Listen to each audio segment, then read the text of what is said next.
नमस्कार दोस्तों। आइए सुनते हैं एक ज्ञानवर्धक कहानी। संत कबीर की सीख। जीवन में संतुलन और एकाग्रता हो तो काम के साथ साथ भक्ति भी की जा सकती है। संत कबीर काम करते करते अपने शिष्यों को और अन्य लोगों को उपदेश दिया करते थे। वे कपड़ा बुनने का काम करते थे। कपड़ा बुनने और उपदेश देने के साथ ही वे भगवान का ध्यान भी कर लिया करते थे। वे दिन भर सभी काम बहुत संतुलित ढंग से किया करते थे। एक व्यक्ति ने कबीरदास की दिनचर्या को बहुत ध्यान से कई दिनों तक देखा। एक दिन उसने कबीर जी से पूछा कि मैं कई दिनों से आपको देख रहा हूँ। आप परमात्मा की भक्ति के लिए प्रसिद्ध हैं।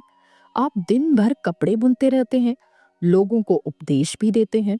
इतना व्यस्त रहने के बाद भी आप भक्ति कब करते हैं? कबीरदास ने उस व्यक्ति की बातें ध्यान से सुनी। कबीर लोगों के प्रश्नों का उत्तर उदाहरण के साथ दिया करते थे। उन्होंने उस व्यक्ति से कहा कि मैं तुम्हारे प्रश्न का उत्तर दूंगा, लेकिन पहले चलो आगे चौराहे तक थोड़ा घूम आते हैं। कबीर जी की बात उस व्यक्ति ने मान ली और दोनों साथ चल दिए। रास्ते में कबीर जी को एक महिला दिखाई दी। उस महिला ने सिर पर पानी से भरा हुआ घड़ा रखा हुआ था। वह महिला गीत गाते हुए चल रही थी, लेकिन उसने घड़े को पकड़ा नहीं था। घड़ा सिर पर स्थिर था, वो हिल भी नहीं रहा था, इसलिए घड़े का पानी छलक भी नहीं रहा था। कबीर जी ने उस व्यक्ति से कहा कि इस महिला को देख रहे हो? ये अपने गीत गाते हुए पानी लेकर जा रही है।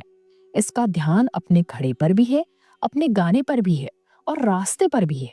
बस ठीक इसी तरह मैं अपने सभी काम करता हूँ। हर पल मेरा मन परमात्मा की भक्ति में ही लगा रहता है और मैं अन्य काम भी करते रहता हूँ। कबीर की सीख। संत कबीर की बातें सुनकर उस व्यक्ति को समझ आ गया कि जीवन में संतुलन होना बहुत जरूरी है। कबीर ने उस व्यक्ति को आगे समझाया कि हमें जीविका चलाने के लिए काम करने की जरूरत है, लेकिन इसके साथ ही हमारा मन भक्ति में भी लगे रहना चाहिए। परमात्मा का ध्यान करते रहेंगे तो मन शांत रहेगा और विपरीत समय में भी हम विचलित नहीं होंगे। भक्ति हमें कर्म करने की शक्ति देती है। तो दोस्तों, ये थी कबीरदास जी की सीख। आपको कैसी लगी जरूर बताइए, और हम इन सीखों को अपने जीवन में अपनाएं तो बहुत ही अच्छी बात है।